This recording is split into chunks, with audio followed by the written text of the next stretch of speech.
নিচের কোন দেশটি মেলানেশিয়া অঞ্চলের অন্তর্ভুক্ত? উত্তর হবে মার্শাল দ্বীপপুঞ্জ।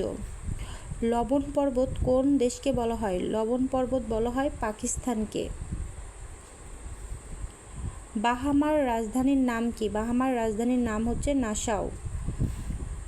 জলবায়ুর বিরূপ প্রভাবের ফলে কোন দেশ তাদের রাজধানী পরিবর্তনের ঘোষণা দিয়েছে? ইন্দোনেশিয়া। মালয়েশিয়া ও সুমাত্রাকে পৃথক করেছে কোন প্রণালী? মালাক্কা প্রণালী। বন্যা পূর্বাভাস কেন্দ্র কিসের আওতাধীন? পানি উন্নয়ন বোর্ডের।